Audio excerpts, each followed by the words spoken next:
ఆ పని చేయకపోగా 9.6 కిలోమీటర్లు అప్రాక్సిమేట్గా 10.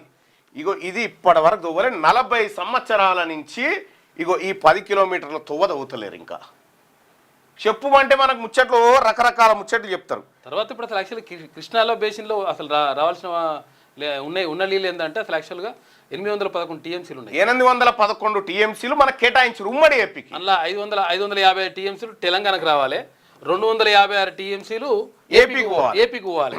కానీ కాకేం చేసిండు 299 టీఎంసీలు చాలని చెప్పిండు. కథం కేసీఆర్ 299 టీఎంసీలు చాలు మాకు అని చెప్పి ఆడ చెప్పి వచ్చిండు. ఇక్కడ 256 టీఎంసీలు మాత్రమే ఏపీ కేటాయించాలి, కానీ 500 టీఎంసీల నీరు వాళ్ళు అప్పనంగా దోసుకొని పోతా ఉన్నారు. దీని మీద మీడియా సంస్థలు ఏం వార్తలు రాయాయి, ఎందుకంటే మీడియా కూడా అక్కడ కదా. కాబట్టి ఇక్కడ మనం గమనించాల్సినటువంటిది ఏంటంటే,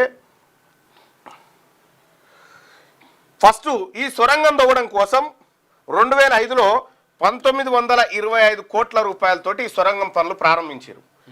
అది ఇంత ఏడుకొచ్చిందంటే రెండోసారి 3152 కోట్లకు తెచ్చారు. ఆ తర్వాత ఏమైంది, ఇది 4637 అంచనాలు పెంచుతున్నారు. 637 ఈ అంచనాలు పెంచుకుంటూ వచ్చారు. ఈ పైసలు టక్కున అప్పుడే కట్టి చేస్తే ఇన్ని పైసలు మిగిలేటి. ఈ దొంగలు ప్రాజెక్టులలో కమిషన్ల కోసం ఇవన్నీ చేస్తూ ఉన్నారు.